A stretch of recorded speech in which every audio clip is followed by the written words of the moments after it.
There's a word used a lot in spiritual circles and also in gaming circles, interestingly. It's called avatar, I guess also in movies. And it describes an interesting concept.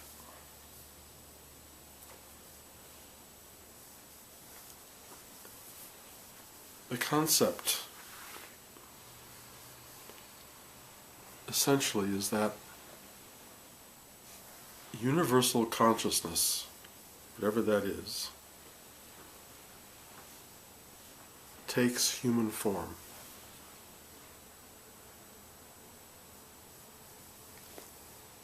In order to appear in, function in, and be in the world.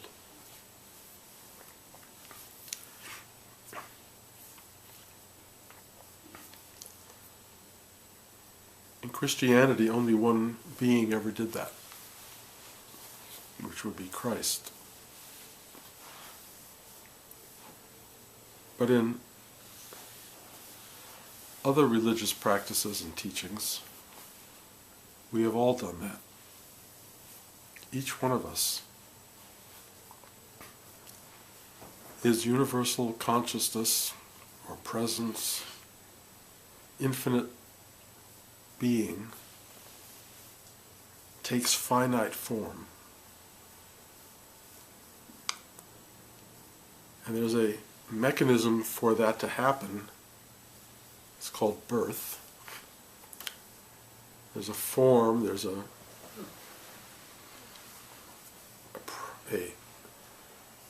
series of events required to be born, and then one enters this world as a very specific entity. A particular set of eyes, ears, body type, form, and also sort of born with a kind of imprinted identity. You could call it a history, a DNA, something that gives it very particular shape, form, sexuality, content. And then it enters into the world and participates in making the world what it is.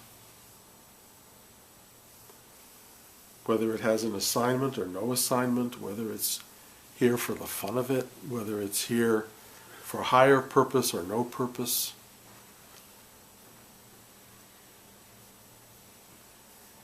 It's a good metaphor, if nothing else, for who we are.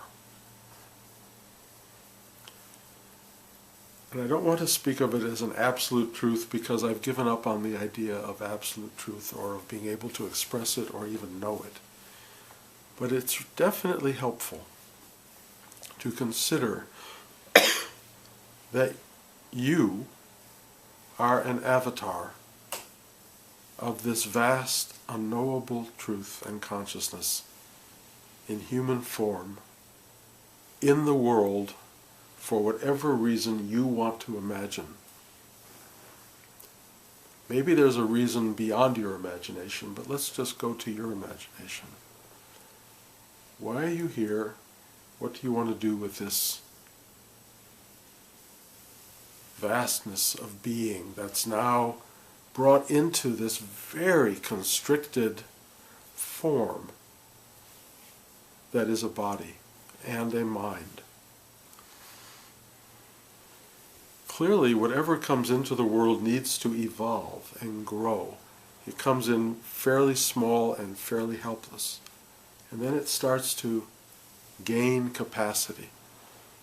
And if you are a witness to that, as any parent would be, or in my case now grandparent, it's an amazing wonder to watch this evolve. To watch my grandson now just starting to get language. And yesterday, he had an amazing day of getting words that did not come from a cognitive space, but it just an ability that came out. He suddenly said, "No more." And it was so stunning and beautiful and so wonderful. And it came out of nowhere. He didn't construct it, it just... And I just looked at him like, oh, wonder upon wonders. This child is evolving. His sister had a total meltdown at a beach yesterday. This beatific, beautiful, perfect little person was so angry that a fellow student boyfriend kind of hers at the age of 4 had a wetsuit to go into the freezing cold water, and she did not. And she made sure the universe knew how angry she was about that. And to watch that happen, to watch so much fury and anger, I mean, it wasn't mild on any level. It was full-born. It was enormous, powerful, intimate, essential. And I was knocked out by it, fearful actually, because it was so strong. And I watched how these things that we are grow into identity, purpose, individuality, uniqueness, the wholeness of a person, the avatar. And one of the unique features of an avatar is that it becomes so invested in this world experience, in knowing the world, tasting the world, building the world, tearing down the world, whatever your particular instinct is in the world, because we have creative and destructive instinct, we have positive and negative instinct, loving and hating instinct. It's part of this extraordinary, extraordinary yin-yang of construct. So we have all of this stuff built into us that allows for specific and unique individual expression. Some of it gross and dense, some of it poetic and beautiful, and sometimes all in the same person.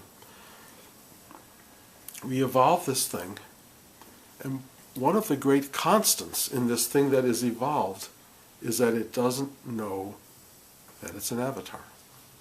It doesn't know who it is, or why it's here, or what its purpose is, or what it's doing. It has a kind of programmed understanding that it wants things and it's afraid of things. It gets pain very early on. One of my grandson's first utterings was hot, hot, for hot, hot, hot.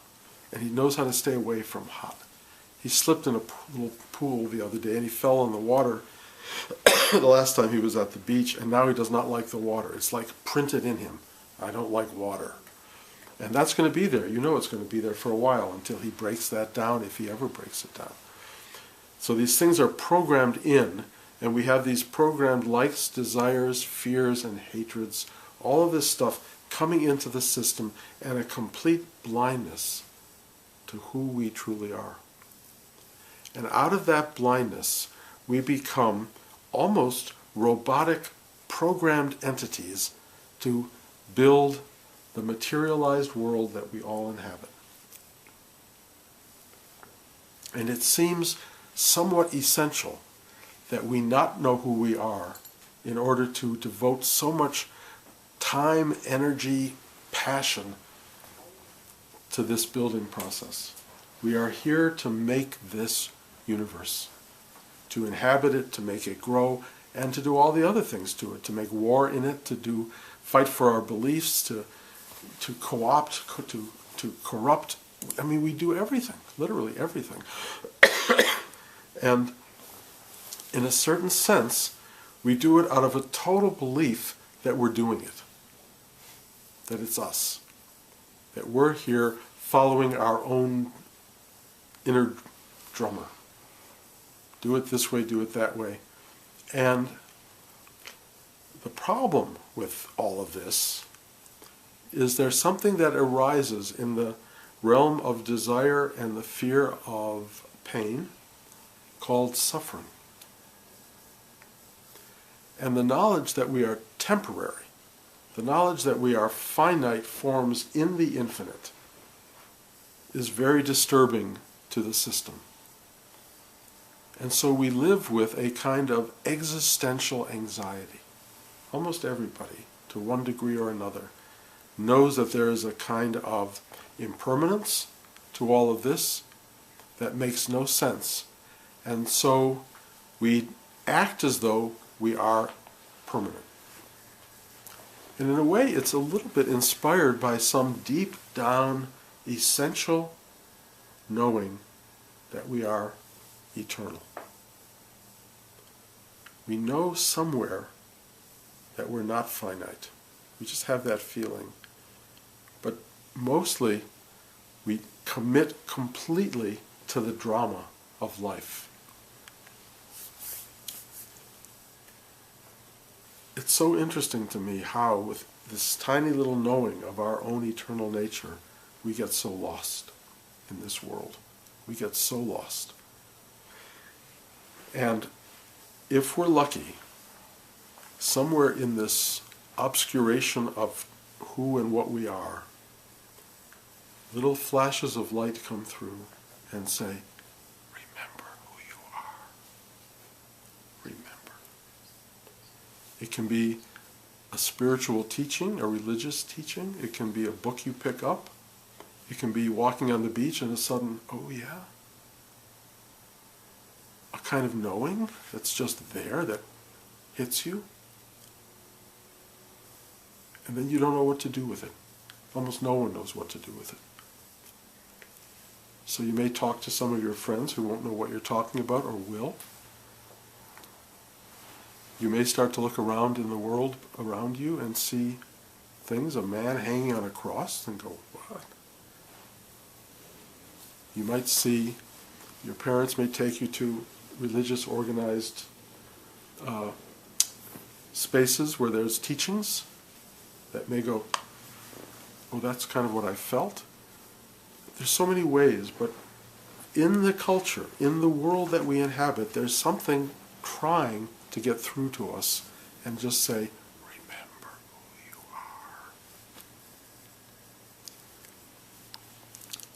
Some of us get very impacted by an awakening. And there's lots of ways that it can happen. There are initiatory rites in many societies that absolutely try to remind the person who they are.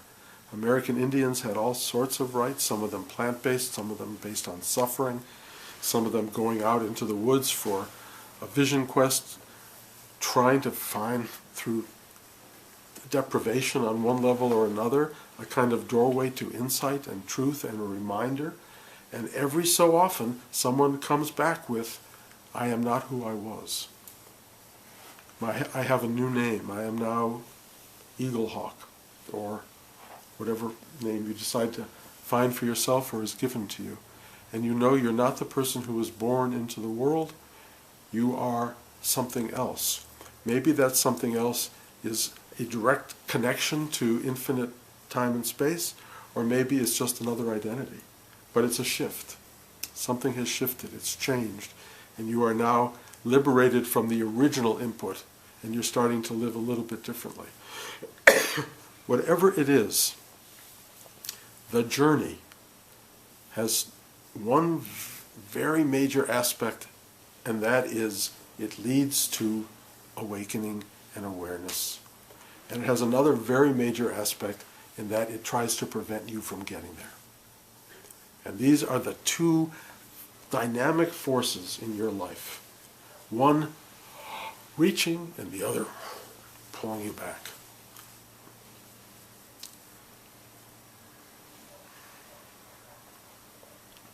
When the avatar awakens to its true self, it re-enters human drama with a clarity and a simplicity and a way of knowing that looks at all the people who are lost in their drama and wants to say, it's okay.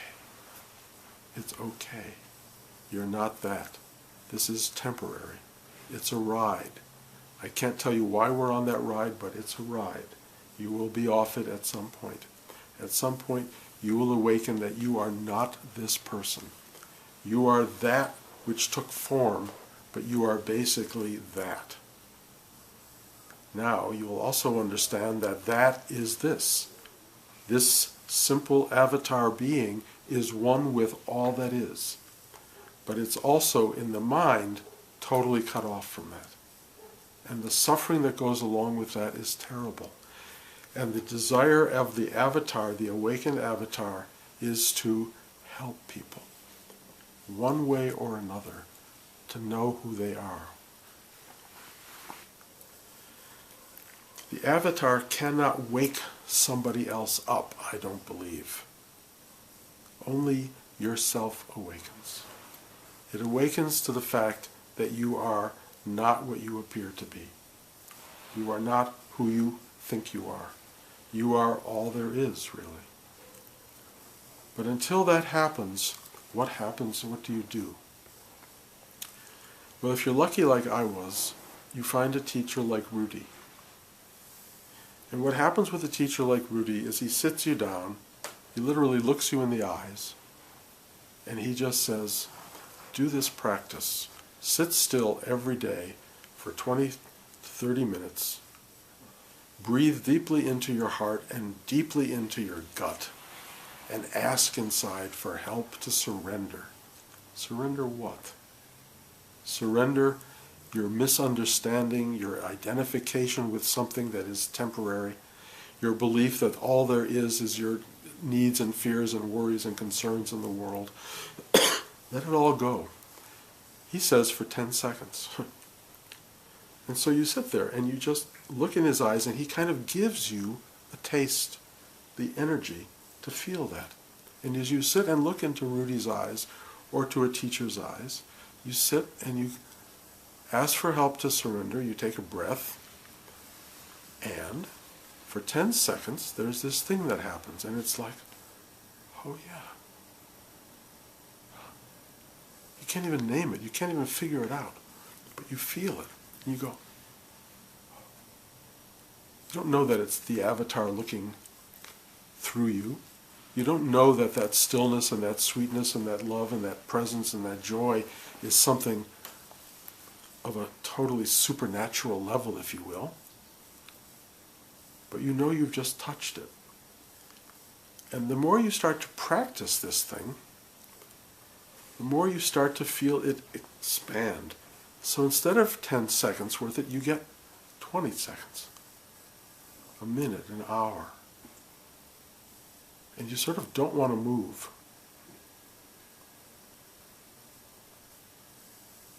Then you have to move. And the minute you start to move, what's moving more than your body is your mind going, I just had that experience. I know something. I was just there. The mind jumps into this thing and takes absolute ownership of what just took place. And so instead of the mind getting worn down, it's just been elevated.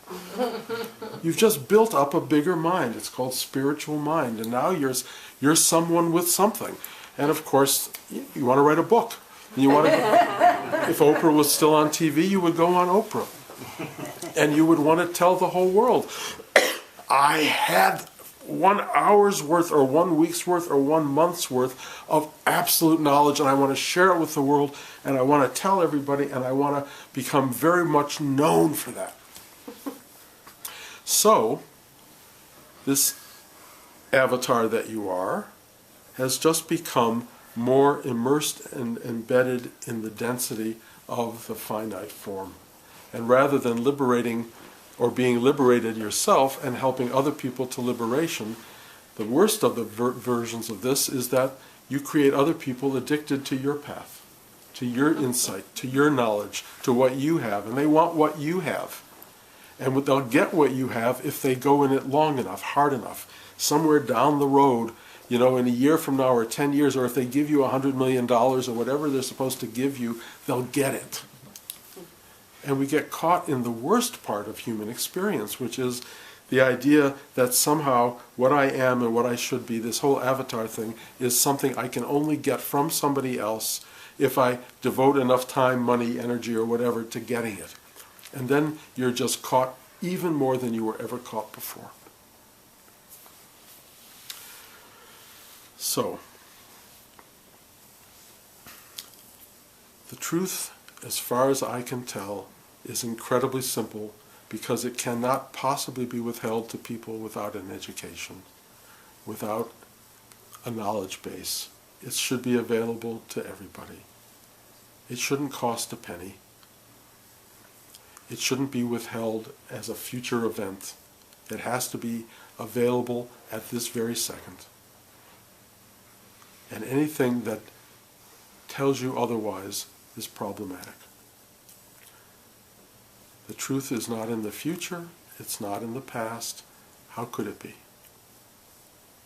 I read a line yesterday that was really wonderful, that how can presence be future presence or past presence? Presence is presence. It's now. This is where it lies. This is where it is. And so what in you is fighting that knowledge? What in you wants to be this separate, cut off, suffering person? Well, it's a programmed aspect of your mind. It's not a bad thing, it's part of survival.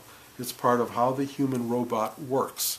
The human robot is there to protect itself at all costs. It needs to do that, otherwise this all wouldn't happen. The world wouldn't be constructed, it wouldn't come into play. So it has to, every being has to survive, and it has to want to survive, so it creates this enormous drive to protect itself. That's your mind. Getting past that is this teaching of, please help me to surrender. And it's interesting what happens. You don't cease wanting the world to survive, partly because you are it. You're all there, you're the whole thing. You don't walk around with a book about it because you don't understand what it is. It appears to be understanding itself through you, or witnessing itself, and it's looking at itself and it's going. And because the mind has subsided, it stops labeling it, it just feels the wonder of it. It doesn't stop building itself, but it builds itself differently. It's not built on false premises that way. It's built on something innate and beautiful. It's what it wants to become.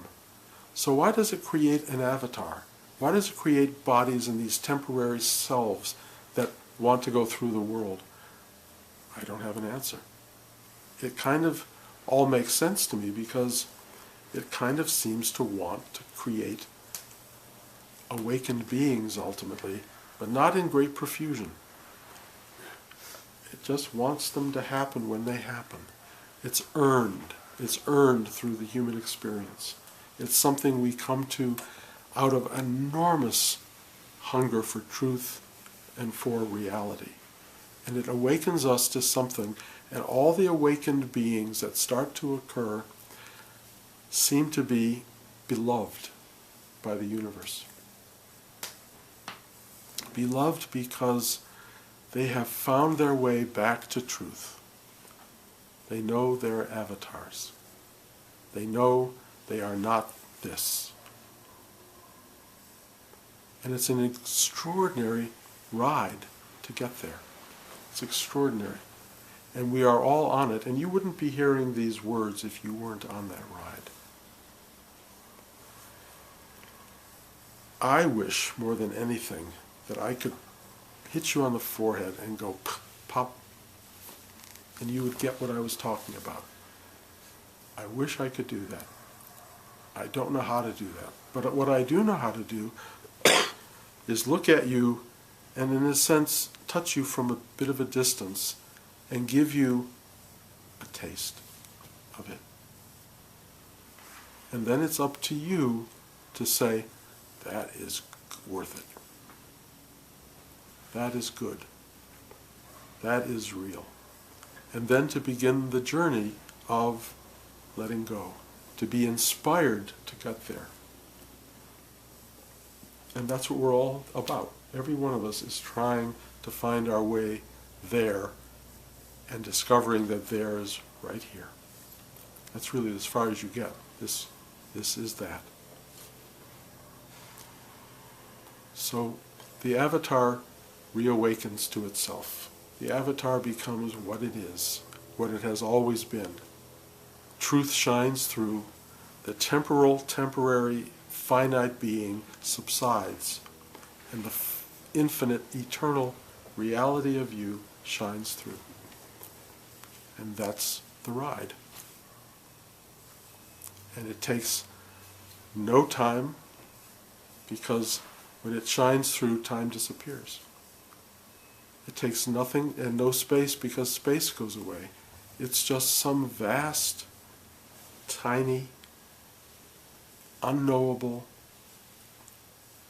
expression of something and nothing that is more wondrous than anything you can imagine. And the world is a reflection, a tiny little reflection of what that is. So we're all on that ride, every one of us, and it's kind of for you to maintain a dialogue, if you will, with the avatar being, and try to look at your mind, because you can do that. The avatar sees the mind. Look at your mind as a clear space with stuff moving through it.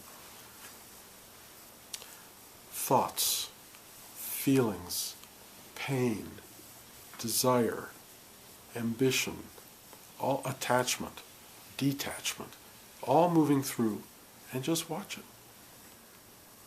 And instead of grabbing it and saying, oh my God, that pain, or oh my God, that ambition, just watch it. And if you do that, if you just do that, you will start to be free. Free of the clutching thing that the mind does quite automatically. Just watch it clutch. Just watch it. You don't have to stop it from clutching, because I don't think you can, but you can go, wow, look at that. What a weird, look at that thing. And you just do that, and suddenly you're not in it. You're not the thing that got caught. You're the thing that's witnessing the thing that's doing it. And you start to go, I'm not that thing, I am that witness. And that's the beginning of this process. And it is worth it. It's just worth it. So avatars, you have your work cut out for you. You know, don't put it off. Don't figure you'll do it on your deathbed, or don't think you'll do it when you finally retire, or don't think that you are, excuse me, you can just, wait for it to happen, because there's kind of a collusion between your higher self and your finite self.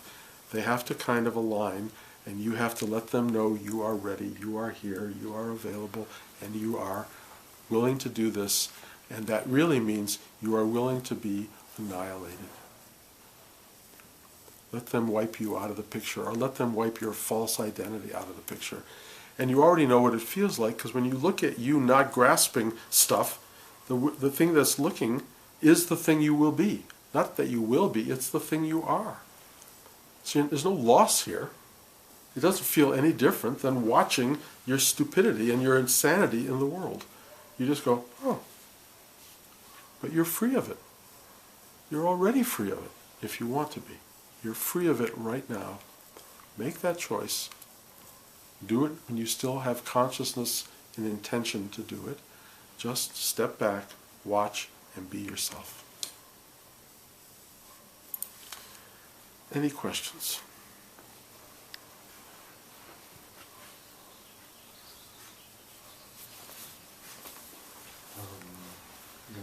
I think you covered all the answers. I've come up in this class and other classes also about, looking into the heart and with the intent of becoming the higher self. And I don't really know if that's really my motivation, having had a lot of just material trouble in life, just putting one foot in front of the other, that's where a lot of the intention is. Oh, how do I do that? But I keep saying yes to that also. And I noticed what you talked about, as you grow up, the personality forms. And as I'm working, I'm realizing that my personality has formed. And in a way, even though I'm clutching to go higher, I'm still clutching, and I can kind of feel it.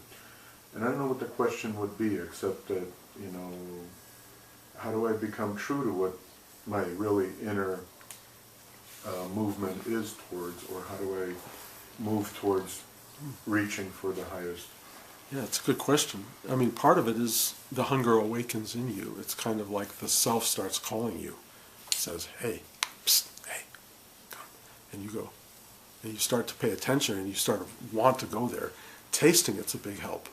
Because the more you taste it, the more like, okay, I mean, you give me chocolate-covered caramels, and I'm going to want more chocolate-covered caramels. It's just the way it is. That's part of the process, But it's also how easily stuck we get by the old stuff. How pulled back we get into the drama of who we think we are, who we were told we are. The avatar gets completely obscured by the person. And that person has great power over us, it's going to get taken away. I mean, you're going to die at some point. They're going to unravel all that stuff. Not happily for you, I think, or not you particularly, but for most people, because it's not comfortable. Because you haven't given it up before. Then they're going to just rip it apart and take it apart and bring you back to who you are. The journey is not a comfortable journey. And it may even take lifetimes. I don't know about that, but you may just reform again and reform again and reform again to work out what they call a karmic propensity, or consequence of choices made before. Maybe. But somewhere in all of that, the hunger is so big, or the discipline is so strong, that you say, this time I'm serious. It's like when you go to the gym every 3 days or 5 days, and you do it. If it's an idea that you have to choose to do every day, you'll do it for a week or a month and it'll stop. When it's a discipline, it starts to happen. Discipline is everything. Commitment is everything. That creates change. 12-step programs, people who've done the work know what it takes. People who are just sort of floundering through life or don't feel they have anything they have to do, they don't understand the level of work that's involved.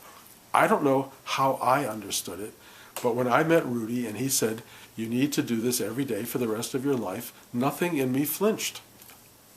I just said, okay. And I sat every day for 45, however many years, every day. And I did this, so it was raining weather and sunny weather and happy times and sad times and feeling good and feeling bad. I just sat. And whatever that was, it sort of announced to myself that I was committed to this. And the self watched me. It's like when I was a kid, I wanted a tape recorder.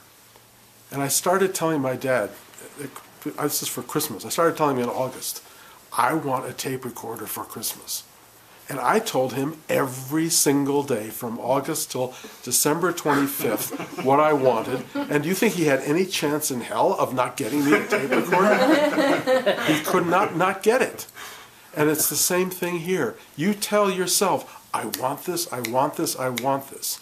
But if you make it about I, again, they may deliver it, but it won't be the real thing. And believe me, there's a testing quality to all this.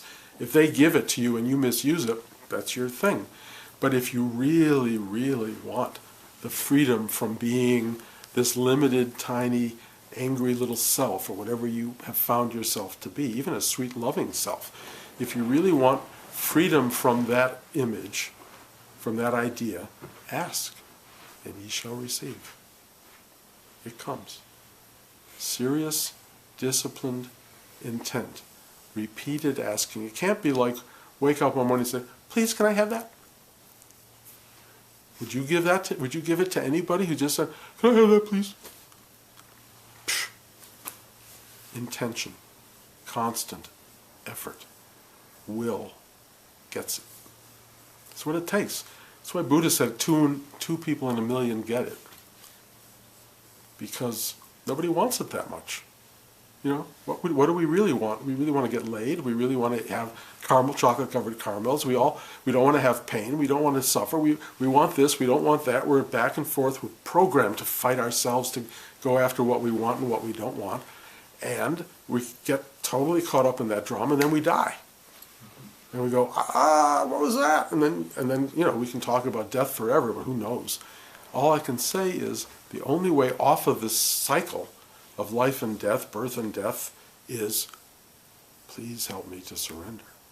And make sure they hear it, make sure you hear it, and be committed. It will happen. Try it occasionally or kind of conditionally. No. I wouldn't give it to you. I wouldn't give you the keys to the kingdom because you once in a while ask for them. Why would I do that? Why not? Because you will waste it and you will cause havoc with it.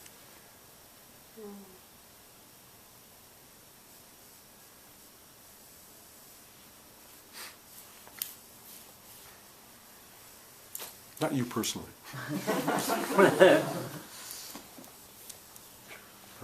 Kind of on that note, I was, on the way over here thinking about, I remember you talked about meeting a Christian person. You said you just, so sometimes, you said it's the work that brings you here, right? But you also say it's available in the moment, or only in the moment. And you had talked about meeting this Christian person. And I think you had a meaningful conversation with him. And he said, just ask Christ to come into the heart. Why the fuck do we have to do all that work? And if it's available to everybody in every second, why can't we just say, Christ, come into my heart? And that's it. Why? You probably could, if you were sincere. He did. He's my Jewish nephew. He's a total evangelical. Well, I don't mean necessarily Christendom, but I mean. No, but I'm just saying in the general, come into my heart. He meant it. He wanted it, and there it was. It is that simple. But if you ask from that place, it will come. Sincerely. Barbara. Well, I love that place. You what? I love that place. I also love feeling like I'm making a difference in this whole world. And I can't continue to make a difference in terms of fighting injustices or for kids in foster care or whatever else where I really want to help them reach their potential. Not tell them how, but take off the obstructions that have not allowed them to. And that can be, you can get caught up in that. It's kind of like a performance thing. And so I really have to come home every day. Yes. And hold her and come back into myself and know that I'm here and why am I doing this? That's really important because if you form the identity of being a saint and a helper of people, and that's your identity, that too is going to be an obstruction. Right. So even that you have to let go of, But I would rather let go of a saintly identity myself than let go of an ISIS freedom fighter identity. It just, I think, would be a little easier. But in the end, they all have to be let go of, and in the end, you all come to the same place. And there are times I can't do anything. That's right. Absolutely.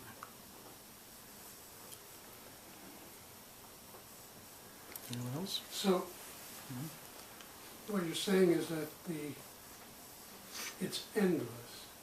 I mean, you can arrive at this place where this is that, but then it moves again. It's not. It's an arrival that continues to journey. You are infinite and eternal, but you're also timeless and spaceless. So, this is a conundrum for people. You may find eternal peace, and then decide, actually, I'd like a little movement in here. I want to do something, out of which this happens. You will never cease to be. deal with that. Even in your awakening. But you're also really, there's no time, there's no space, there's no this, there's no that. But somehow, whatever it is, whatever we are, whatever God and its unknowable, unknown truth is, it somehow made this, or is making it. And I suspect it's out of exactly what you said. What do I do with eternity? It's really interesting. I don't have an answer. And I don't think there is an answer. And I think there's even this incredible quality of God saying, what am I? Or wanting, maybe it knows what it is, but it wants to express it. And wants to be it. And so this is the being it. This is the being of what God is. And it includes everything on all aspects, all polarities, positive, negative, good, bad, high and low, love and hate, all of it happening and watching it happen. You can get in it and involved in it like watching a great movie and go, oh, that was great. And then it's the end. And you go, oh boy, you take your remaining popcorn and you go home and, or whatever you do, but it's over. This, like all life, you go home and then, life happens. So the movie's over, that story's over, but there's another story, and your story, and another story. It goes on. Probably, my sense of it is it's eternal. And you just find your way of being that. You are it. There's one thing that you said earlier that kind of really rang a bell for me, and that is that this thing that we call the universe or the cosmos or the supernatural is in itself creating the avatar so it knows itself through the avatar. Right. That's a way of our understanding it. I'm giving you a concept. And don't buy into the concept too strongly because it won't hold up. But basically that is a way of looking at it. It creates us as its eyes and its nose and its ears and its mouth and its arms and its legs and its body. That's why it creates us. And we can play the role of a priest. You can play the role of a gangster. You can play whatever the role is that you've been given. But the thing is, get quiet and go, okay, I'm a gangster, and play that role. And if you can do that with a certain kind of separation from it, observation of it, one, you may not stay a gangster, or you may be the best gangster ever, but one way or another, you know it's going to be a temporary ride. And then you're done with it, unless you hold on to aspects of it, and you get another life which continues that journey until you finally do find a way out. But you can tell people how it works, but who knows? Who really knows? The only way you can know anything is to give up knowing.